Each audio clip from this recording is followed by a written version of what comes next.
नमस्कार, आप देखना शुरू कर चुके हैं योर स्टॉक्स। मैं हूं आपके साथ प्रशांत पांडे और नोएडा स्टूडियो से मेरे साथ मेरी सहयोगी पूजा त्रिपाठी भी जुड़ चुकी हैं।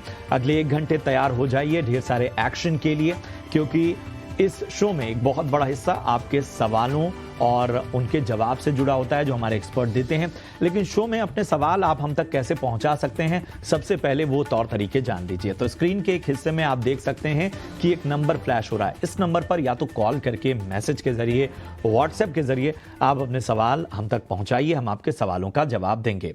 यही नहीं, अगर आप सोशल मीडिया पर एक्टिव हैं जैसे फेसबुक, इंस्टाग्राम, ट्विटर यानी एक्स पे, तो यहां पर भी आप अपने सवाल पोस्ट कीजिए ईटी नाउ स्वदेश को। हम आपके सवालों को शामिल करेंगे। जब भी आप अपने सवाल हम तक पहुंचाइए, याद रखिए अपना और अपने शहर का नाम जरूर लिखिए। और जब भी आप फोन के जरिए हमें कॉल कर रहे हों, जब हमसे बात कर रहे हों, तो अपने टीवी का वॉल्यूम म्यूट कर दीजिए, जिससे आपके सवालों को सुनने में आसानी हो।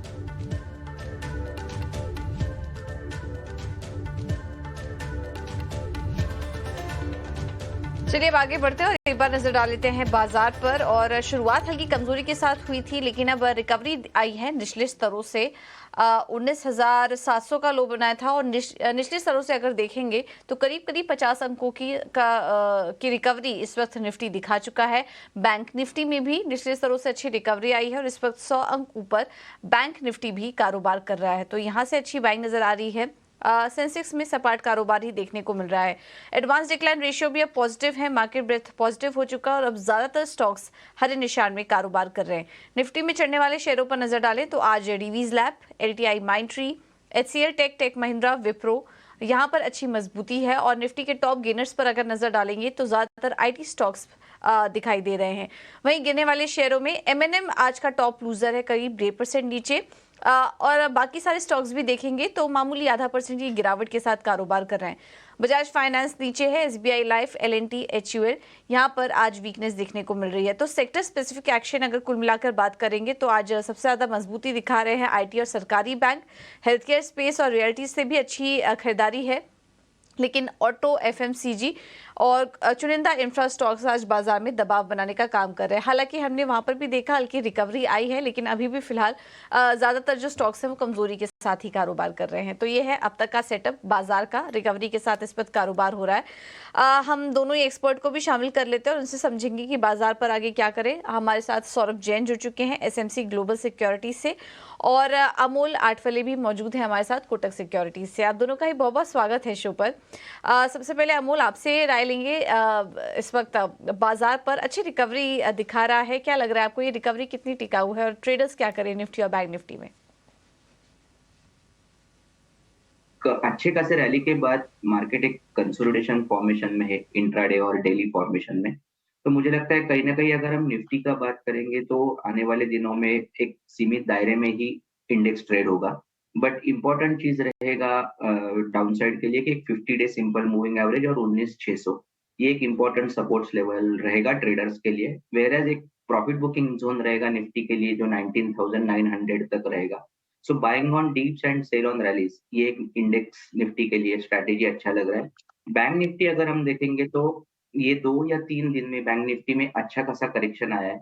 और अभी अगर हम देखें तो 20 डे सिंपल मूविंग एवरेज के आसपास बैंक निफ्टी ट्रेड हो रहा है और एक इंट्राडे में रिवर्सल फॉर्मेशन भी हुआ है।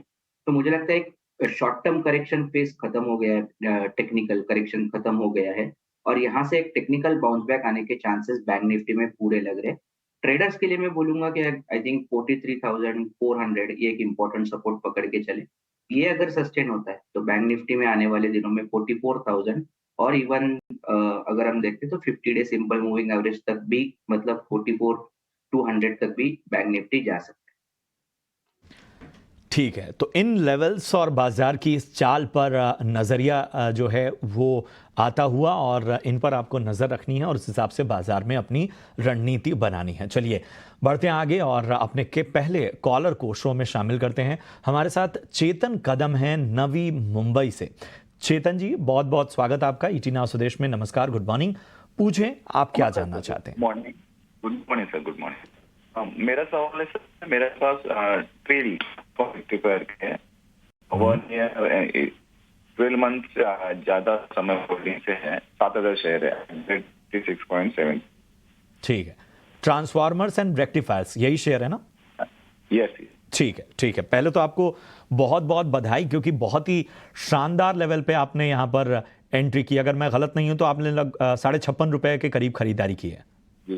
ठीक है, तो पहले बधाई आपको, क्योंकि बहुत अच्छे लेवल पे एंट्री की है और उसका रिवॉर्ड भी आपको मिलता हुआ। Saurabh ji, transformers and rectifiers, क्या जो जबरदस्त मुनाफा है उसे बांध लिया जाए या रुका जाए? क्योंकि आज भी हम देख रहे हैं कि 3% से ज्यादा की तेजी स्टॉक में नजर आ रही है। नमस्कार जी। देखिए चेतन जी, आपने बहुत अच्छा स्टॉक खरीदा है। कैपिटल गुड्स सेक्टर में काफी तेजी है और ये कंपनी भी उसकी बेनिफिशियरी है। लेकिन कहीं न कहीं अगर आप देखेंगे तो स्टॉक 4 गुना हो गया है। अगर आप इसका रेवेन्यू प्रोफाइल देखेंगे, प्रॉफिटेबिलिटी देखेंगे तो जस्टिफाई नहीं हो रहा है वैल्यूएशन। हालांकि small cap, mid cap stock में काफी तेजी बनी हुई है। मेरी सलाह ये रहेगी कि आप इसमें से 30 से 40% बुक करें और हर 5 या 10% के रन अप के बाद आप 5-10% इसको बेचते जाएं। यही अच्छा तरीका रहेगा, क्योंकि अगर वैल्यूएशन के पर्सपेक्टिव से देखेंगे तो 7 टाइम्स टू बुक वैल्यू चल रहा है। और अगर लेटेस्ट क्वार्टरली अर्निंग भी देखेंगे तो तकरीबन 200-250 करोड़ का रेवेन्यू कंपनी अभी लेके आ रही है और मेरे ख्याल से नेगेटिव ही बॉटम लाइन है। तो मार्जिन प्रोफाइल भी यहाँ पर कोई बहुत अच्छा नहीं है। इससे बेहतर विकल्प है। यहाँ पर आपने बहुत अच्छा मुनाफा बनाया है। मुझे लगता है ये स्पेस भी अच्छी है, लेकिन ये शेयर कहीं न कहीं वैल्यूएशन के हिसाब से महँगा हो गया है। अगर आप लार्सन टुब्रो जैसी कंपनी का चयन यहाँ से करते हैं और एक एक नॉर्मल रिटर्न आप समझते हैं 15 से 20%, अगर आप उसमें सैटिस्फैक्शन रखते हैं तो 3 से 4 साल के लिए मुझे लगता है यहाँ से पैसा निकाल के आप एल&टी का भी चयन कर सकते हैं। ठीक है, एल&टी का भी चयन कर सकते हैं। ट्रांसफार्मर रेक्टिफायर्स में आपको मुनाफा तो हो ही रहा है शानदार, लेकिन अगर कुछ बदलाव करना चाहें तो अब एल&टी भी काफी अच्छा लग रहा है। थोड़ा बहुत मुनाफा बुक करके आप यहां पर भी अपना निवेश कर सकते हैं। काफी अच्छा लग रहा है स्तरों पर। अब आगे बढ़ेंगे। कर्नाटक से हमारे साथ गिरीश जुड़ चुके हैं। गिरीश जी नमस्कार, अपना सवाल पूछिए। नमस्कार, मेरा सवाल है जियो फाइनेंशियल सर्विस है, 1,000 शेयर है, 218। मैं 5 साल का व्यू रख रहा हूँ, मेरे को 700 मिल जाएगा क्या? 5 साल का व्यू? हाँ सर। जी जी गिरीश जी, कोई खास वजह? क्योंकि जियो फाइनेंशियल्स तो अभी कारोबार भी ठीक से शुरू नहीं हुआ है इसका। ये क्या अलॉटमेंट में मिला था या आपने अभी थोड़ी देर पहले फ्रेश खरीदारी की थी? हाँ वही जी। अभी मैं 2 महीना हुआ बस। हेलो। अच्छा, ठीक है, चलिए। हाल ही के लिए स्टॉक जी, आपका सवाल। बिल्कुल गिरीश जी का सवाल ले लेते हैं हम। सौरभ जी, आप सलाह दीजिए। जियो फाइनेंशियल्स क्या सही सिलेक्शन है? ज्यादा समय नहीं हुआ है और बहुत बड़े नुकसान में भी नहीं है। नो प्रॉफिट नो लॉस के सिचुएशन है अभी फिलहाल इनके साथ। तो क्या जियो फाइनेंशियल्स अगले 5 साल के लिए सही चुनाव है या फिर कुछ बदलाव कर लेना चाहिए इन्हें? नमस्कार फूलर जी। देखिए जियो फाइनेंशियल एक अच्छे ग्रुप कंपनी है, एक रिलायंस समूह की कंपनी है, इसलिए सबका जो आउटलुक रहता है काफी पॉजिटिव रहता है, क्योंकि रिलायंस काफी जो ग्रोथ है वो काफी ओरिएंटेड बिजनेस में है और वो अपने बिजनेस को बहुत तेजी से आगे लेके जाते हैं। अभी जो जियो फाइनेंशियल में अगर आप देखेंगे तो लार्जली जो इक्विटी है वो इनके पास ट्रेजरी है और थोड़ी जो इक्विटी है वो उसी हिसाब से बाजार वैल्यूएशन कर रहा है। अभी कोई ऐसे संकेत नहीं मिले हैं कि कंपनी किस तरह से कारोबार बढ़ाएगी। हालाँकि ऐसा ज़रूर माना जा रहा है कि जब कंपनी कारोबार अपना विस्तार करेगी, फाइनेंशियल सर्विसेज़ में पेनिट्रेट करेगी, तो काफ़ी अच्छी तरीके से करेगी, लेकिन अभी ऐसा कुछ भी नहीं आ रहा है। मुझे लगता है फिलहाल के लिए एक कॉन्ट्रेरियन कॉल है। बाज़ार ने जो इसकी प्राइसिंग कर रखी है, वो एक होल्डिंग कंपनी से कहीं ज़्यादा कर रखी है, क्योंकि ऐसा मान रहे हैं कि ये बिज़नेस अच्छा करेगी, तो ऑलरेडी प्राइसिंग भी बहुत अच्छी है। तो मुझे लगता नहीं कि तब तक स्टॉक चलेगा, जब तक कुछ अर्निंग्स में हमें ऐसा नहीं दिखता या मैनेजमेंट से हमें ऐसा नहीं लगता कि वो किस ग्रोथ पे जाएँगे और किस तरह से अपने बिज़नेस को बढ़ाएँगे। तो फिलहाल के लिए मैं समझता हूँ ये एक कॉन्ट्रेरियन कॉल है। अगर आपने अपने पोर्टफोलियो में इसका एक छोटा-सा ही हिस्सा खरीदा है तब तो ठीक है। अगर सिर्फ यही शेयर है तो मुझे लगता है यहाँ पर आप अपनी होल्डिंग को थोड़ा कम कर लें। तो ये नजरिया जियो फाइनेंशियल पर आता हुआ अमोल जी की तरफ से। चलिए बढ़ते हैं आगे और जितेंद्र कुमार हैं दिल्ली से और ये हमारे साथ इस वक्त जुड़े हैं। जितेंद्र जी पूछे अपना सवाल, क्या जानना चाहते हैं? 2 शेयर है, एक रत्नावीर प्रिसीजन 98 में आईपीओ में आए हैं, तो और टर्म इन्वेस्टर हूं, और दूसरे है प्रोटीन ई गव टेक्नोलॉजी, ये भी मेरे पास आए हुए हैं 792 में आईपीओ में 18 शेयर। दूसरा स्टॉक कौन सा बताया आपने? एक तो Protean e gov technology, Protean EV G O V, okay, ठीक है। चलिए, तो दोनों आईपीओ में ही लगे हैं आपको। सबसे पहले रत्नवीर पे राय ले लेते हैं। रत्नवीर प्रिसीजन इंजीनियरिंग आईपीओ में लगा हुआ है, सौरभ जी क्या करना चाहिए? नई लिस्टिंग है, समझना काफी मुश्किल हो जाता है। अभी एक छोटी कंपनी है कि किस तरह से कारोबार करेगी। मुझे लगता है कि जब तक 1-2 क्वार्टर की अर्निंग्स नहीं आती तब तक कह पाना मुश्किल है। इन्हें अगर थोड़ा बहुत पैसा बच रहा है तो मुझे लगता है कि बुक करने में भी कोई हर्जा नहीं है, क्योंकि लार्जली इन्वेस्टर्स आईपीओ में पैसा लगाते हैं जल्दी पैसा बनाने के लिए, और अलॉटमेंट भी बहुत मुश्किल से मिलता है। जहां तक कि प्रोटीन की बात है, मुझे लगता है अपने हिसाब में एक इकलौती कंपनी है जो इस तरह के कारोबार में है। जितना गवर्नमेंट बिजनेस है और जितना हमारा जो एनपीएस का होता है या और चीजें होती है, वो यही सब कंपनी पीछे से मैनेज करती है। अर्निंग प्रोफाइल बहुत अच्छा है, मार्जिन प्रोफाइल बहुत अच्छा है, लेकिन हाल फिलहाल में बाजार ने इसे री-रेट भी बहुत कर दिया है, क्योंकि इन्हें सिर्फ अलॉटमेंट में एक रिटेल कैटेगरी वाली ही अलॉटमेंट मिली है। तो मैं समझता हूँ कि इसमें अगर ये बने भी रहे तो भी कोई हर्जा नहीं, मेरे हिसाब से वो होल्ड कर सकते हैं। ठीक है, तो प्रोटीन में आप कह रहे हैं कि प्रोटीन में बने रहना चाहिए, सौरभ जी?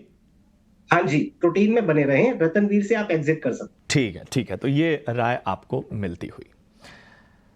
तो ये राय आपको साफ तौर पर प्रोटीन में आपको बने रहने की सलाह है और रत्नवीर में आपको निकलने की सलाह मिलती हुई। चलिए, अगले जो दर्शक हैं उनकी ओर बढ़ते हैं। अरुण हैं आसाम से, और इन्होंने अपना सवाल व्हाट्सएप के जरिए हम तक पहुंचाया है। यूनियन बैंक के 215 शेयर इनके पास हैं 91 रुपए के भाव पे, और वहीं पीएनबी गिल्ड्स के इनके पास 150 शेयर हैं और लगभग 99 रुपए की इसमें इनकी खरीद है। चलिए एक राय ले लेते हैं। सबसे पहले अमोल बताएं, यूनियन बैंक में क्या करना चाहिए? अगर इनके एंट्री पॉइंट की बात करें तो 91 रुपए पे इन्होंने यूनियन बैंक में खरीदारी की है। जी जरूर, आई थिंक यूनियन बैंक अगर हम टेक्सचर देखें और या पीएसयू बैंक का देखें तो पॉजिटिव ही है, हायर बॉटम फॉर्मेशन है, अभी भी 20 डे सिंपल मूविंग एवरेज के ऊपर ही ट्रेड हो रहा है। तो मुझे लगता है अगर उनको ट्रेंड फॉलो करना है तो 104 105 का स्टॉप लॉस ट्रेल कर सकते हैं, और 117 के आसपास अगर शॉर्ट टर्म में देख रहे हैं तो प्रॉफिट बुक कर सकते हैं। अगर पोजिशनल पॉइंट ऑफ व्यू से देख रहे हैं तो मुझे लगता है कि 105 का ही स्टॉप लॉस रहेगा, बट ऊपर में आई थिंक थोड़ा सा रुकेंगे तो 120 125 तक ये स्टॉक जा सकता है। और दूसरा स्टॉक उन्होंने पूछा था पीएनबी गिल्ड्स का। आई थिंक इसका भी अगर हम फॉर्मेशन देखें तो काफी प्रॉमिसिंग है, स्टॉक परफॉर्मिंग है। ये ईयर में अराउंड 50% से भी ज्यादा रैली किया हुआ है। मैं ट्रेल स्टॉप लॉस के साथ होल्ड करना चाहूंगा ये स्टॉक में, तो 93 का ट्रेल स्टॉप लॉस आएगा जहां पे 20 डे सिंपल मूविंग एवरेज है। ये स्टॉक अगर ये लेवल मेंटेन करता है तो आने वाले दिनों में 110 115 तक जा सकता है। चलिए, आपके सामने कुछ रणनीति भी रखेंगे। ऑप्शन के चैंपियंस सेगमेंट का वक्त है, और बताने के लिए हमारे साथ फिनवर्सिफाई की ध्वनि पटेल जुड़ चुकी हैं। ध्वनि, थैंक यू सो मच इजीना स्वदेश को समय देने के लिए। बताइए आज क्या रणनीति सुझाएंगे आप? Good morning. आज की हमारी जो ऑप्शन की स्ट्रैटेजी यहाँ पे रहेगी, तो मुथूट फाइनेंस का स्टॉक मुझे यहाँ पे अच्छा लगता है। डेली चार्ट पे अगर हम देख रहे हैं तो ऑलरेडी स्टॉक के अंदर एक बाइंग मोमेंटम देखने को मिल रहा है। इंट्राडे पे भी हमें आज ओपन लो की फॉर्मेशन के साथ यहाँ पे बाइंग यहाँ पे देखने को मिल रही है। 1370 के कॉल ऑप्शन के साथ इसको ट्रेड करना है। आप 18.5 से 19 रुपए के बीच में इसको बाय कर सकते हैं। टारगेट इसका है वो 29 रुपए का रहेगा। स्टॉप लॉस जो है आपको 13.5 रुपए का मेंटेन करना है। लॉट साइज इसकी 550 की है, तो यहाँ पे आपका जो मैक्स गेन होता है वो 5500 का होगा, और मैक्स लॉस है जो यहाँ पे वो 2750 तक का हो सकता है। ओके, मुथूट फाइनेंस जब से नतीजे आए हैं कंपनी के स्टॉक में लगातार तेजी बनी हुई है। रिपोर्ट्स भी जो आ रही है इस कंपनी पर वो भी काफ़ी पॉजिटिव है, और आज भी 1.25% ऊपर है मुथूट फाइनेंस का स्टॉक। तो यहाँ पर आप नजर रख सकते हैं जो अधिकतम मुनाफा है वो 5,500 का हो सकता है, नुकसान 2,750 का। 1370 की कॉल खरीदने की राय यहाँ पर ध्वनि की तरफ से। ध्वनि, थैंक यू सो मच समय देने के लिए और ये रणनीति सुझाने के लिए। चलिए अब आगे बढ़ते हैं और कुछ और भी दर्शकों के सवाल को शामिल करेंगे। ट्विटर पर हमें पुणे से सवाल आया है संतोष कुमार जी का। SGVN है इनके पास 1000 शेयर, इन्होंने 61 रुपए के आसपास दिया हुआ है। SGVN भी कुछ समय से फोकस में है खबरों के चलते, और यहाँ पर भी कंपनी ने अभी हाल फिलहाल में 200 मेगावाट विंड पावर प्रोजेक्ट के लिए एक करार भी किया था। उसके बाद से स्टॉक में तेजी बनी हुई है। पावर शेयरों में तो हम देख रहे हैं कि काफी अच्छा रुझान भी है। इनकी खरीदारी का लेवल्स, इन्होंने जो एंट्री भी किया है वो भी काफी अच्छे लेवल पर किया है। बात तो नहीं हो पाई कि कितना समय दे सकते हैं, लेकिन फिलहाल मुनाफे में है ये। अमूल, आप क्या सजेस्ट करेंगे SGVN में? अभी भी और तेजी के लिए बने रहना चाहिए इनको? जी, अगर वो पोजिशनल पॉइंट ऑफ व्यू से देख रहे हैं तो आई थिंक होल्ड करना चाहिए। द रीजन बिहाइंड दैट कि स्टॉक 50 और 20 दोनों डे सिंपल मूविंग एवरेज के ऊपर कंफर्टेबली ट्रेड हो रहा है। बट एक प्रॉब्लम ये है, एक कंसर्न बोल सकते हैं कि एक बड़े रैली के बाद स्टॉक एक कंसोलिडेशन जोन में चला गया है। तो आई थिंक जब तक 50 डे सिंपल मूविंग एवरेज के ऊपर या 72 के ऊपर है, आई थिंक होल्ड करना चाहिए। ऑन द हायर साइड अगर शॉर्ट टर्म में देखूं तो 82 और 85 इमीडिएट में रेजिस्टेंस स्टॉक में दिख गया है। राय आपको SJVN पर आती हुई। चलिए बढ़ते हैं आगे। ध्रुव सोनी हमारे साथ हैं गुजरात से। नमस्कार ध्रुव, बताएं गुजरात में आप कहां से हैं और उसके बाद अपना सवाल पूछिए। हाँ, गुजरात से, मैं भावनगर से हूँ। जी जी, प्योर के। हाँ, पूछिए सवाल। हाँ सर, मैंने एरोफ्लेक्स कंपनी का शेयर लिया था 177 के भाव से। हाँ, और वो कब बढ़ेगा? कब लिया था आपने? 190। वो IPO आया था ना, उसी दिन लिया था मैंने। ठीक है ठीक है ठीक है। चलिए, तो फिलहाल जो है वो नुकसान में आप स्टॉक में हैं। एक बेहतर नज़रिया आपको बहुत ज़रूरी है। सौरभ जी, एरोफ्लेक्स इंडिया IPO के भाव पे लगा था, लेकिन अभी तक प्रेशर में ये स्टॉक का क्या लगता है आपको? क्या करना चाहिए, क्या रणनीति होनी चाहिए? देखिए, बाजार इस समय स्मॉल कैप, मिड कैप और ओवरऑल बाजार काफी अच्छा चल रहा है। एरोफ्लेक्स की लिस्टिंग भी, मैं जहां तक मुझे याद आ रहा है, अच्छी हुई थी, प्रीमियम पे लिस्ट हुआ था। तो उसके बाद थोड़ा सा स्टॉक सेटल हुआ है। अगर आप सितंबर क्वार्टर के अर्निंग देखेंगे तो वहां पर कुछ खास इंप्रूवमेंट देखने को नहीं मिला। तकरीबन कंपनी 84-85 करोड़ की आय करती है। सिक्वेंशियली 1-2 करोड़ का मेरे ख्याल से ग्रोथ आया था रेवेन्यू में, और बॉटम लाइन भी फ्लैट रही। तो इस तरह की जब लिस्टिंग होती है, अच्छी लिस्टिंग होती है, अच्छी वैल्यूएशन पे होती है, तो जो उसको ट्रिगर चाहिए होता है वो अच्छी अर्निंग्स का चाहिए होता है। मुझे लगता है कि वो सितंबर अर्निंग क्वार्टर से नहीं मिला। मेरे हिसाब से आप कुछ समय और वेट करें, दिसंबर की अर्निंग्स आने दीजिए। अगर फिर भी वहां पर अर्निंग्स में कुछ ग्रोथ देखने को मिलती है तो आप इसमें बने रहें। अगर वहां पर भी डिसअपॉइंटमेंट देखने को मिलती है, कुछ सिक्वेंशियली ग्रोथ नहीं आता, तो फिर वहां से निकल जाए। अभी के लिए इसमें आप होल्ड करें। ठीक है, तो अभी फिलहाल होल्ड करने की सलाह है स्टॉक में। अगला सवाल ले लेते हैं। मध्य प्रदेश से हमारे साथ विमल जुड़े हैं फोन लाइन पर। विमल जी नमस्कार, किस स्टॉक पर सवाल है आपका? पूछिए। मैडम, मेरा बी सॉफ्ट पे सवाल है। मैंने 53 शेयर लिए 599 के भाव से जी, करीब 15 दिन पहले। तो होल्ड कर सकते हैं आप? कितना नजरिया था आपका? नहीं मैडम, मैं होल्ड कर सकता हूँ इसको 3 से 6 महीने के लिए। ठीक है। अमूल जी, शॉर्ट टर्म नजरिया ही है इनका बिरला सॉफ्ट में, और अभी मुनाफे में ही है फिलहाल। ये 599 पे इन्होंने लिया था। और हम देख रहे थे कि IT स्टॉक्स में जिस तरह से तेजी आई थी, बिरला सॉफ्ट के भी नतीजे अच्छे थे। और 627 पर ये स्टॉक अब आ चुका है। 3 से 6 महीने के लिए ही समय दे सकते हैं स्टॉक को, तो बने रहें या फिर मुनाफा लेकर निकल जाएं स्टॉक से? आई थिंक ओवरऑल टेक्सचर तो अच्छा है। मुझे लगता है एक पार्शियल प्रॉफिट बुकिंग करना एक आइडियल स्ट्रैटेजी रहेगा। स्टॉक थोड़ा सा ओवर स्ट्रेच है, द रीजन बिहाइंड दैट। और बट अभी भी लॉन्ग टर्म या मीडियम टर्म टेक्सचर अगर मैं स्टॉक का देखता हूँ तो अच्छा है। तो एक पार्शियल बुकिंग करके आई थिंक टेक्निकल सेटअप पे देखूंगे तो 580, जहाँ पे 20 डे सिंपल मूविंग एवरेज आसपास आ रहा है, वो ट्रेल करके आप होल्ड कर सकते हैं। हैं जयपुर से, और इन्होंने व्हाट्सएप के जरिए अपना सवाल हम तक पहुंचाया है। इनका सवाल जो है वो 2 स्टॉक्स पे है। पहला इमेजिका, जो कि 5000 शेयर इन्होंने खरीदे हैं 47.5 रुपए के भाव पे। इसके अलावा दूसरा स्टॉक इनके पास जो है वो है HBL पावर, और ये स्टॉक इन्होंने 500 की क्वांटिटी में खरीदा है। 289 के लेवल पे इन्होंने एंट्री की है। तो बारी बारी से इनके स्टॉक पर एक बेहतर नजरिया देने की कोशिश करते हैं। अमोल जी बताइए, क्या करना चाहिए सबसे पहले इमेजिका में, और इसके बाद HBL पावर पे आपसे राय लेंगे। पहले HBL पावर से मैं स्टार्ट करूँ। आई थिंक रैली तो अच्छा खासा हुआ है स्टॉक में, 341 के आसपास अभी चल रहा है। थोड़ा सा ओवरबॉट है, बट कहीं भी अभी भी रिवर्सल के चांसेस नहीं दिख रहे। तो आई थिंक रैली को कंटिन्यू कर देना चाहिए। ट्रेल स्टॉप लॉस है 310 का। वो जब तक ब्रेक नहीं होता स्टॉक में पॉजिटिव मोमेंटम कंटिन्यू रहेगा। और इमेजिका अगर मैं देखता हूँ तो आई थिंक थोड़ा वोलाटाइल है स्टॉक अभी 49 के आसपास 49.50 के आसपास चल रहा है 50 डे सिंपल मूविंग एवरेज के आसपास। ये रैली में कंट्रीब्यूट नहीं किया है पर मुझे लगता है 50 day simple moving average cross करेगा तो स्टॉक में एक एक्टिविटी आने का चांसेस है। तो इमीडिएट व्यू में मैं 52 का एक रेजिस्टेंस मानूंगा, उसके ऊपर स्टॉक में और मोमेंटम बढ़ेगा पॉजिटिव साइड पे जो 55 और 56 तक जा सकता है। ठीक है, तो ये नज़रिया जो है वो आपको मिलता हुआ इमेजिका और आपके दूसरे स्टॉक का HBL पावर पे। चलिए बढ़ते हैं आगे और हमारे साथ नेहा शर्मा है, गुजरात से जुड़ी हुई हैं।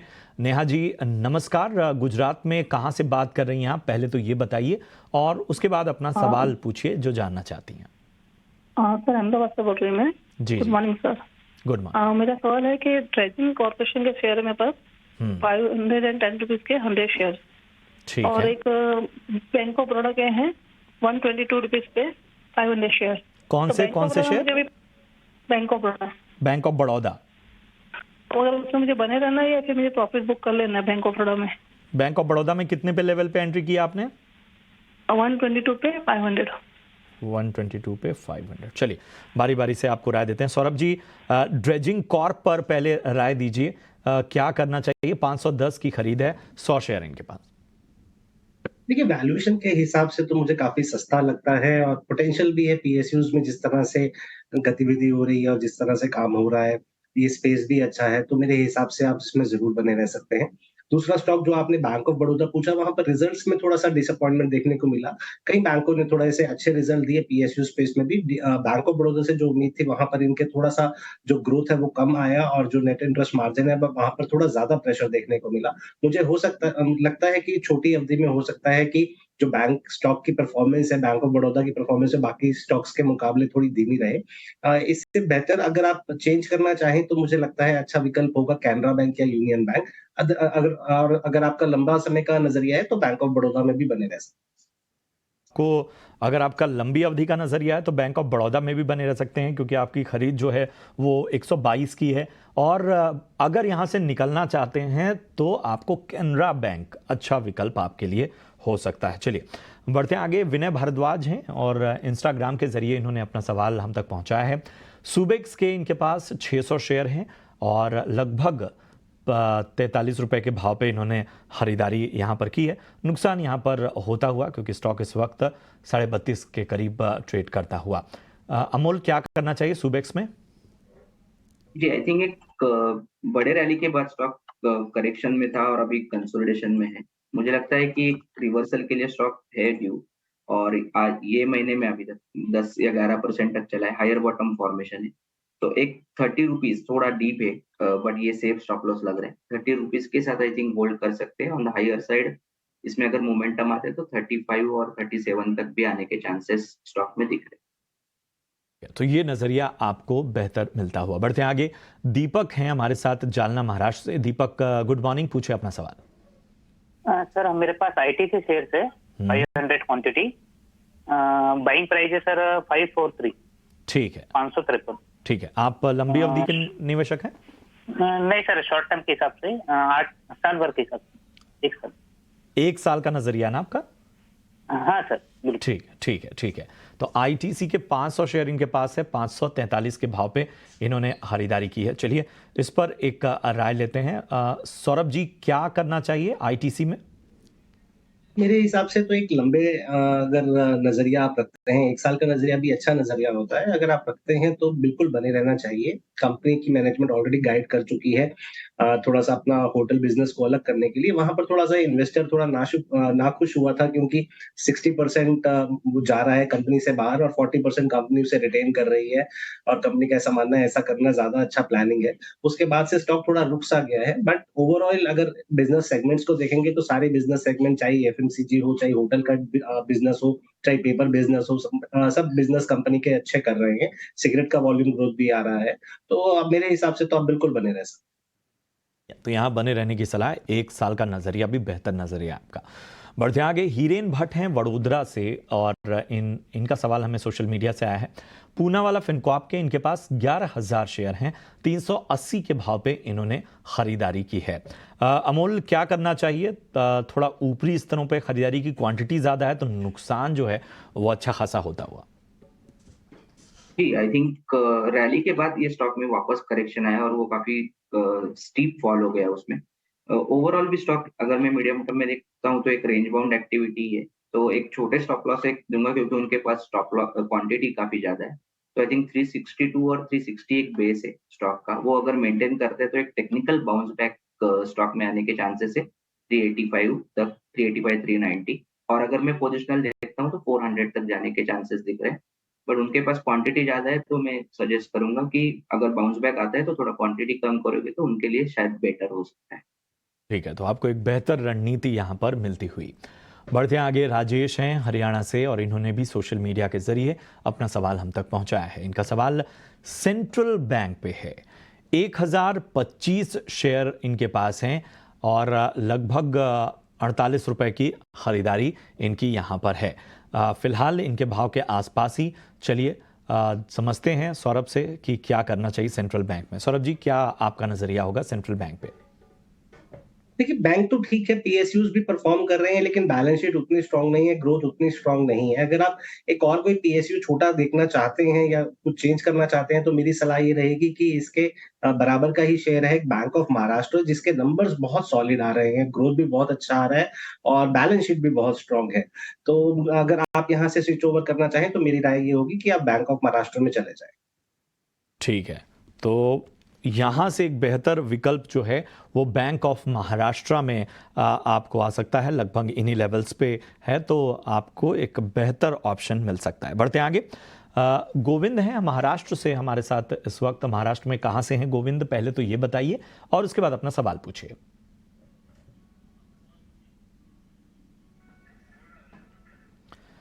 लगता है कुछ तकनीकी खामी है जिसकी वजह से गोविंद से हमारा संपर्क टूट गया है, लेकिन उनका सवाल हमारे पास है। और गोविंद का सवाल जो है वो रेस्टोरेंट ब्रांड्स एशिया पे है और इन्होंने 191 रुपए पे खरीदारी की है। फिलहाल इनके भाव से काफ़ी नीचे है ये स्टॉक, तो नुकसान भी होता हुआ 5000 शेयरों की संख्या। अमोल, क्या करना चाहिए रेस्टोरेंट एशिया में? आई थिंक थोड़ा मीडियम टर्म टेक्सचर अगर मैं स्टॉक का देखता हूँ तो अभी भी स्टॉक बुलिश जोन में और एक बाउंस बैक के चांसेस पूरे हैं। टेक्निकली में आई थिंक 108 और 110 जो उसके लास्ट करेक्शन का सपोर्ट था, वो स्टॉप लॉस के साथ अगर वो होल्ड कर सकते हैं तो वो एक आइडियल स्ट्रेटेजी लग रहा है। On the higher side I think ये 125 128 तक जाने के भी चांसेस दिख के आ रहे हैं। तो ये नजरिया इस वक्त आपको मिलता हुआ। धर्मेंद्र हैं दिल्ली से हमारे साथ। धर्मेंद्र, क्या आप हमारे साथ जुड़े हुए हैं? My name is Dharmendra and मेरे पास हैवेल्स के शेयर हैं। क्या नाम है आपका? रमेश? धर्मेंद्र बोल रहा हूँ। धर्मेश, ओके ओके, माफी चाहेंगे। ठीक है, पूछिए अपना सवाल। जी, मेरे पास हैवेल्स का शेयर है, मैंने लिया था 1372 की प्राइस पे एंड अराउंड 100 शेयर्स लिए थे मैंने। ठीक है, 100 शेयर 1372 के लेवल पे इन्होंने खरीदारी की है। अमोल, क्या करना चाहिए हैवेल्स इंडिया में? जी, आई थिंक अगर हम इमीडिएट टेक्निकल टेक्सचर देखते हैं तो स्टॉक कहीं ना कहीं कंसिस्टेंटली रेजिस्टेंस ले रहा है जो 1400 और 1440 के आसपास है। तो और एक करेक्शन भी एक अच्छा खासा हो गया है ये फॉल में, तो मुझे लगता है कि एक टेक्निकल बाउंस बैक ही आ सकता है, फ्रेश अप ट्रेंड रैली में नहीं बोलूंगा। तो अगर मैं इमीडिएट व्यू देता हूँ तो आई थिंक 1214 जो कंसोलिडेशन के लो का सपोर्ट है वो आई थिंक बेस लेवल लग रहा है, अच्छा लेवल लग रहा है जहाँ पे बाउंस बैक आ सकता है। और ऊपर में आई थिंक 1340 1350 तक रिट्रेसमेंट आ सकता है जो भी फॉल हुआ है उसका। तो सेल ऑन रैली स्ट्रक्चर है, तो आई थिंक ऊपर आता है तो अगर शॉर्ट टर्म में देख रहे हैं तो थोड़ा पोजीशन कम किया तो भी चल सकता है। ठीक है, तो ये आपको रणनीति इस वक्त मिलती हुई धर्मेश जी। बढ़ते आगे, आदर्श कुमार हैं यूपी से हमारे साथ। आदर्श, नमस्कार। यूपी में आप कहां से हैं पहले तो ये बताइए और उसके बाद अपना सवाल पूछिए। नमस्कार सर, मैं यूपी से कानपुर से हूँ। जी जी, पूछिए आप। HSCL के सर मेरे पास करीब 773 शेयर हैं मेरे पास। कौन से शेयर? HSCL हिमाद्री स्पेशल ठीक केमिकल है, ठीक है, ठीक है। 212 के एवरेज प्राइस पे है। तो इससे मतलब क्या करना चाहिए? कब तक रुक सकते हैं आप? कब तक होल्ड कर सकते हैं? लगभग 6 मंथ के लिए मैंने लिया था, 2-3 महीने हो चुके हैं। ठीक है, ठीक है, चलिए। तो आगे के 3 महीने या आगे के 6 महीने का नजरिया हम देने की आपको कोशिश करते हैं। आदर्श जी का जो सवाल है सौरभ, वो हिमाद्री केमिकल्स पे है। पहले तो बधाई देनी होगी क्योंकि इन्होंने भी अच्छे लेवल पे एंट्री की है और मुनाफा यहाँ पर होता हुआ 6 महीने का नज़रिया इनका है। ऑलरेडी 3 महीने इन्होंने गुजार लिए हैं स्टॉक में, तो 3 महीने या आगे के 6 महीने का ज़रा नज़रिया देने की कोशिश करें। देखिए, कंपनी काफी पुरानी है। जो नंबर्स सितंबर क्वार्टर के आए थे वहां पर भी अच्छा ग्रोथ देखने को मिला था। स्टॉक एक अच्छा आउट परफॉर्म कर रहा है ब्रॉडर मार्केट को। वैल्यूएशन भी थोड़ा महंगा है, पर क्योंकि इन्होंने नीचे का ले रखा है और अर्निंग्स भी अच्छे आए हैं, तो मैं समझता हूँ कि जरूर 3 से 6 महीने के लिए और होल्ड किया जा सकता है। ठीक है, तो यहाँ पर आपको होल्ड करने की सलाह मिलती हुई। हमारे साथ अगले कॉलर दीपक हैं दिल्ली से। दीपक, गुड मॉर्निंग। बताइए क्या आप जानना चाहते हैं आप? सर मेरे पास 2 स्टॉक हैं। एक अदानी पावर है मेरे पास 292 में 50 शेयर हैं, और दूसरा शेयर मेरे पास ITI है 203 शेयर है मेरे पास 291 में। ठीक है। अदानी कितना है? 50 शेयर है? 50 है। ठीक है, तो ज़रा हम ग्राफिक्स में करेक्शन करेंगे। अदानी पावर के 50 शेयर हैं इनके पास 293 के भाव पे, और ITI के इनके पास 203 शेयर हैं 291 के भाव पे इन्होंने लिया हुआ है। चलिए दोनों पर एक राय लेते हैं। अमोल बताएं, अदानी पावर 293 की खरीद है, क्या करना चाहिए? अच्छा, आई थिंक ओवरऑल तो स्टॉक ने अच्छा वापस से बाउंस बैक किया है, बट कहीं ना कहीं वो स्टॉक अभी यही लेवल पे आया जहां से बड़ा करेक्शन आया था 420 के आसपास। तो मुझे लगता है कि ये थोड़ा सा ट्रिकी लेवल है। शायद पार्शियल प्रॉफिट बुकिंग करके आई थिंक एक 352 का एक ट्रेल स्टॉप लॉस करने का आइडियल स्ट्रैटेजी रह सकती है। और ITI अगर देखेंगे तो ये काफी बेटर टेक्सचर है। ब्रेकआउट के बाद स्टॉक कंसिस्टेंटली हायर बॉटम बना रहा है और अच्छा खासा कंट्रीब्यूट भी कर रहा है। तो मुझे लगता है ITI का टेक्सचर ज्यादा बेटर है, और कंसोलिडेशन के बाद एक नए रैली के लिए स्टॉक रेडी हो रहा है। 240 220 काफी प्रॉमिसिंग सपोर्ट्स है। अगर ये मेंटेन करते हैं तो स्टॉक 335 350 तक के भी जाने के चांसेस पूरे हैं। ठीक है, तो हमारे ये आपको नज़रिया ITI और अदानी पावर पे आपकी जो भी सवाल थे उस पर राय देते हुए अमोल। चलिए बढ़ते हैं आगे। अतुल गुप्ता देहरादून से उन्होंने अपना सवाल हम तक पहुंचाया है और इनका सवाल नॉइसिल पे है। चलिए जानते हैं। अतुल, आप हमारे साथ बने हुए हैं क्या? मैं बना हुआ हूँ। नमस्कार साहब। जी जी, पूछिए किन लेवल्स पे खरीदारी की है, क्या जानना चाहते हैं? मेरे पास नॉइसिल के 200 शेयर हैं 246 के रेट पे। ठीक है। दिसंबर 22 में लिए थे, दिसंबर 22 में। ठीक है। बीच में काफी नीचे गया, थोड़ा सा आ रहा है, तो इसे क्या करना चाहिए? निकल जाना चाहिए या थोड़ा प्रॉफिट हो सकता है इसमें अगर रुकेंगे थोड़े समय के लिए? ठीक है, तो नॉइसिल पे जो है वो 246 की खरीद, 200 स्टॉक हैं। सौरभ जी, क्या आपकी राय बनती है नॉइसिल पे? देखिए, केमिकल स्पेस में ये कंपनी कारोबार करती है। दोनों तरफ प्रेशर आ रहा है कि रेवेन्यू पे भी प्रेशर आ रहा है और मार्जिन फ्रंट पे भी प्रेशर आ रहा है, इसीलिए अर्निंग्स पे प्रेशर है ओवरऑल। मुझे लगता है ये प्रेशर अभी कंटिन्यू करने वाला है, क्योंकि इस समूह की और भी कंपनी ने जो नतीजे दिए हैं, कहीं ना कहीं उनको थोड़ा सा प्रेशर देखने को मिल रहा है, और जो आगे की गाइडेंस है वो थोड़ी सी मंदी की तरफ है। तो मेरी सलाह ये रहेगी कि आपके रेट के आसपास आए तो निकल जाए तो बेहतर रहेगा। ठीक है, तो ये आपको रणनीति मिलती हुई इस वक्त नॉइसिल पे। को अपने साथ जोड़ते हैं पुरुषोत्तम जी, हैं उदयपुर राजस्थान से। पुरुषोत्तम जी नमस्कार, पूछें क्या जानना चाहते हैं? नमस्ते सर, मैं उदयपुर से पुरुषोत्तम बैरागी पूछ रहा हूँ। जी जी, पूछें। सर मेरे पास रिलायंस के 100 शेयर है 2210 रुपए पर शेयर के हिसाब से। ठीक है, ठीक है। तो कब तक रुक सकते हैं, कोई नजरिया आपका? हाँ सर, तो लॉन्ग टर्म के लिए सर। उसके बाद फिर मेरे को जियो 100 शेयर जियो के भी अलॉट हुए हैं सर ये। हाँ, कि कितने के लेवल पे? ये भी तो उसमें डीमर्जर से अलॉट हुए थे सर। ठीक ठीक है, चलिए दोनों पे हम आपको राय देने की कोशिश करते हैं। सबसे पहले रिलायंस पे आपको राय देते हैं, लेकिन बधाई देना होगा कि जिन लेवल पे आपने एंट्री की इस वक्त मुनाफा आपको होता हुआ। अमोल, लंबी अवधि का नजरिया है रिलायंस पे, 2210 की खरीद है।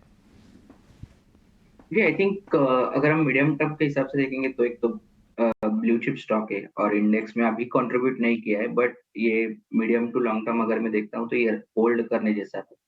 थोड़ा सा टाइम ले रहा है, स्टॉक कंसोलिडेट हो रहा है, बट मुझे नहीं लगता कि कोई बड़ा करेक्शन अभी ट्रिगर हो सकता है स्टॉक में। टेक्निकल सेटअप के हिसाब से अगर मैं जाऊँ तो एक थोड़ा सा डीप आता है, इवन अगर एक करेक्शन आता है तो बाइंग ऑन डिप्स का भी स्ट्रैटेजी अगर वो मीडियम टर्म में रखते तो भी अच्छा रहेगा। 2250 और एक 2220 ये दोनों टेक्निकल सपोर्ट्स दिख के आ रहे हैं। On the higher side immediate में आई थिंक 2450 2460 तक ये रेजिस्टेंस लेगा, बट थोड़ा मीडियम टर्म अगर वो व्यू रखते तो ये स्टॉक होल्ड करने जैसा लग रहा है। ठीक है, चलिए इनका एक और सवाल है जियो फाइनेंशियल पे, क्या करना चाहिए, क्या रणनीति बनानी चाहिए, डीमर्जर के लेवल पे इनको अलॉट हुआ। जी आई थिंक टेक्निकल ग्राफ उसका इतना अवेलेबल नहीं तो मैं इसके ऊपर कमेंट नहीं कर पाऊंगा, बट जितना भी एक शॉर्ट टर्म में अवेलेबल है स्टॉक थोड़ा सा कंसोलिडेट हो रहा है और फ्रेश अप ट्रेंड रैली अगर इमीडिएट पॉइंट ऑफ व्यू से वो देख रहे हैं तो मुझे लगता है 225 230 जब ब्रेक करेगा स्टॉक तभी उसके बाद एक स्टॉक में मोमेंटम बढ़ेगा, ऐसा टेक्सचर अभी टेक्निकल दिख के आ रहा है। ठीक है, तो ये आपको राय मिलती हुई जियो फाइनेंशियल पे और इसके साथ ही रिलायंस पे। चलिए, आपसे थोड़ी देर पहले हमारे पास केमिकल शेयरों को लेकर क्वेरीज आई थी और केमिकल स्पेस पर ज़रा हम फोकस करेंगे। सौरभ जी, हम देख रहे हैं कि इस वक्त बेहतर संकेत केमिकल और फर्टिलाइज़र सेक्टर से आता हुआ, यहाँ कोई वैल्यू आपको आकर्षक नज़र आ रही है क्या? देखिए, फर्टिलाइजर स्पेस में एक कंपनी अच्छी लगती है जीएसएफसी, जहां पर उनके थोड़े 2-3 मल्टीपल कारोबार हैं और मैनेजमेंट भी काफी कॉन्फिडेंट है फर्टिलाइजर बिजनेस को लेके। वहां पर वो विस्तार भी कर रही है और हाइड्रोजन के ऊपर भी काफी अच्छा काम कर रही है। नंबर्स भी उनके थोड़े बेहतर थे। हालांकि मानसून यहाँ पर इस साल अच्छा नहीं रहा तो मिक्स्ड ओपिनियन है। कई मैनेजमेंट्स को ऐसा लगता है कि थोड़ा दबाव रहेगा। गवर्नमेंट सब्सिडीज का भी कुछ क्लैरिटी कम है। हालांकि अभी शायद अनाउंसमेंट ये हुआ है कि गवर्नमेंट इस साल भी सब्सिडी अच्छी देने वाली है फर्टिलाइजर को लेकर। तो एक कंपनी है जीएसएफसी जो थोड़ी बेहतर लगती है। तो यहाँ पर जीएफएफसी जो है वो उस पर बेहतर नज़रिया इस वक्त आता हुआ। गुजरात स्टेट फाइनेंशियल कॉरपोरेशन के जो शेयर हैं वो यहाँ पर आपको पसंद आते हुए। चलिए बढ़ते हैं आगे। अखिलेश हैं मध्य प्रदेश से और इनका सवाल हमारे साथ है। अखिलेश, आप हमारे साथ बने हुए हैं क्या? ठीक है, लगता है हमारा संपर्क टूट गया है, लेकिन उनका सवाल हमारे पास है। विप्रो पर सवाल है। 100 शेयर इन्होंने लिए हुए हैं, 646 के भाव पे विप्रो का स्टॉक इन्होंने लिया हुआ है। फिलहाल नुकसान इनको होता हुआ विप्रो में। अमोल, विप्रो में ये जो नुकसान है क्या करना चाहिए? 646 के स्तर पे खरीदारी। जी I think as compare to the बाकी आईटी स्टॉक्स ये स्टॉक इतना चला नहीं है और करेक्शन जब भी आया है तभी हेवीली करेक्ट हुआ है। बट अभी एक अगर मैं वीकली चार्ट्स पे देखता हूँ तो एक रिवर्सल फॉर्मेशन है 200 डे सिंपल मूविंग एवरेज के आसपास स्टॉक ट्रेड हो रहा है। तो मुझे लग रहा है कि एक टेक्निकल अगर टेक्सचर देखता हूँ मैं तो ये एक रिवर्सल है जो कंटिन्यू रह सकता है। तो आई थिंक होल्ड कर सकते हैं 385 का एक सपोर्ट के साथ और ऊपर में आई थिंक ये वापस से 410 420 तक स्टॉक रीटेस्ट कर सकता है। तो आई थिंक फिलहाल का टेक्सचर अगर हम देखते हैं तो स्टॉक होल्ड करना चाहिए। ठीक है, तो ये नजरिया आपको मिलता हो। संदीप हैं पंजाब से हमारे साथ इस वक्त जुड़े हैं। संदीप, पंजाब में कहां से बात कर रहे हैं आप और इसके बाद अपना सवाल पूछिए। सर कपूरथला पंजाब से बोल रहा हूँ सर। जी जी, पूछें अपना सवाल। सर मेरे पास पीसी ज्वेलर है, 1500 शेयर है 30 रुपए पे, और सालसर इंडस्ट्री है सर 50 रुपए 500 शेयर 50 रुपए। दूसरा स्टॉक क्या बोला, जरा आप बताएं। सालसर इंडस्ट्रीज। सालसर इंडस्ट्री, ठीक है। और पहला पीसी ज्वेलर्स ना? जी जी ठीक है। पीसी ज्वेलर्स आपने 30 रुपए पे खरीदा है? जी सर। और सालासर? वो 50 रुपए। ठीक है। कितने स्टॉक हैं सालासर में? 500 सर। 500। चलिए आपको एक राय देने की कोशिश करते हैं। सौरभ जी, क्या नजरिया बन रहा है पीसी ज्वेलर्स पे 30 रुपए की खरीदारी, 1500 स्टॉक? देखिए, पीसी ज्वेलर्स पे मुझे लगता है कि बाजार को जब से शक शबा हुआ कॉर्पोरेट गवर्नेंस को लेके तब से स्टॉक ने काफी पिटाई देखा है। जितने भी ज्वेलरी स्पेस में ऑर्गेनाइज्ड प्लेयर जो लिस्टेड अब काफी हैं, वो जबकि बहुत अच्छा कारोबार कर रहे हैं, पीसी ज्वेलर वहीं पर भी कारोबार अच्छा नहीं कर पा रहा है। और मैं समझता हूँ जहाँ कॉर्पोरेट गवर्नेंस के इशू होते हैं वहां पर कोई भी निवेशक हाथ डालने से थोड़ा डरता है। मेरी सलाह ये रहेगी निकल जाए। और दूसरा स्टॉक जो इन्होंने पूछा वो कवरेज में नहीं है। ठीक है। अमोल जी, सालासर टेक्नो इंजीनियरिंग आप इसको कवर कर रहे हैं या चार्ट देख के कुछ नजरिया दे सकते हैं? 50 रुपए की खरीद है। ये मुश्किल है, एक तो स्टॉक वोलाटाइल है, 49 के आसपास चल रहा है बराबर। आई थिंक टेक्निकल सेटअप तो भी थोड़ा मुश्किल है बताना, बट जितना भी है आई थिंक इमीडिएट अब ये करेक्शन के बाद 46 45 पे एक सपोर्ट लेवल दिख के आ रहा है, और ऑन द हायर साइड 56 और 58 के रेजिस्टेंस दिख के आ रहे हैं। तो अभी करंट टेक्सचर है वो जो नॉन डायरेक्शन। ठीक है, तो ये राय आपके दोनों ही स्टॉक पर इस वक्त हमारे एक्सपर्ट की तरफ से आता हुआ। थोड़ी देर पहले हम विप्रो पे चर्चा कर रहे थे, तो ज़रा आईटी पर एक नज़रिया लेते हैं। अमोल जी, आपसे ही लेंगे। एक शानदार रैली और लंबे अरसे बाद जो है वो बेहतर संकेत आते हुए नजर आए। आईटी में कुछ पसंद आ रहा है आपको? आई थिंक एक तो विप्रो भी मुझे अच्छा लग रहा है, 200 डे सिंपल मूविंग एवरेज के आसपास है इसके लिए।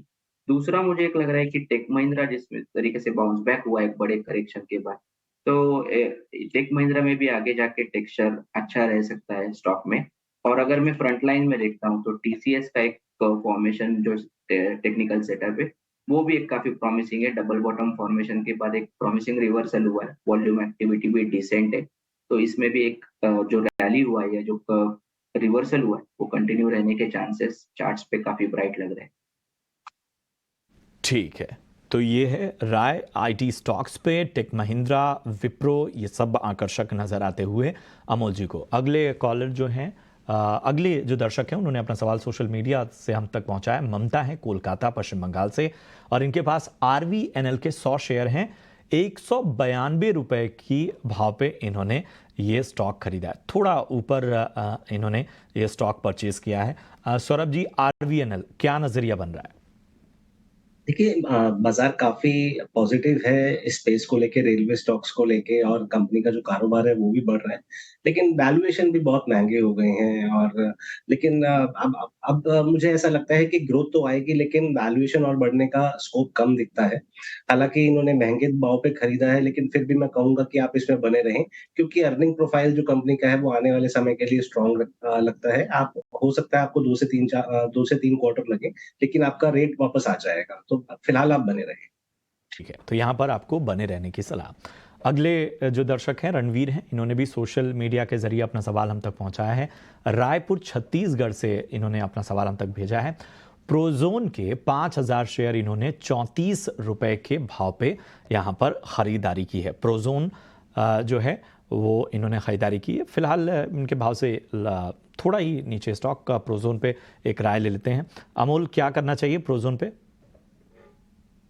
प्रोजोन आई थिंक मुझे लग रहा है कि एक स्टॉक हायर बॉटम फॉर्मेशन में है, पॉजिटिव कंसोलिडेशन में अप ट्रेंड अभी ब्रेकआउट्स हो रहे तो ये स्टॉक रिवर्स भी हो रहा है, बट पॉजिटिव कंसोलिडेशन में है। थोड़ा टाइम ले रहा है स्टॉक, बट 30 का एक सपोर्ट लेवल ठीक रहेगा, 30 और 28। जब तक उसके ऊपर है आई थिंक जो टेक्सचर बना हुआ है पॉजिटिव टेक्सचर वो कंटिन्यू रहने के चांसेस ब्राइट है। इमीडिएट रेजिस्टेंस 40 का है जो शॉर्ट टर्म का रहेगा, वो ब्रिज किया तो आई थिंक 45 तक भी स्टॉक जा सकता है।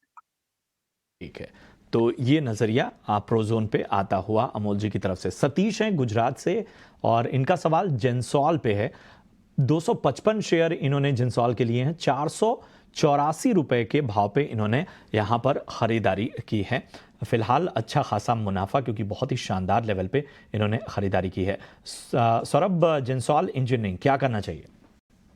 माफ कीजिए, नहीं बता पाऊंगा, स्टॉक कवरेज में नहीं। ठीक है, अमोल आप यहाँ पर राय दे सकते हैं। काफी नीचे के स्तर पे खरीदारी की है, मुनाफा अच्छा खासा होता हुआ, क्या मुनाफा बांध लेना चाहिए?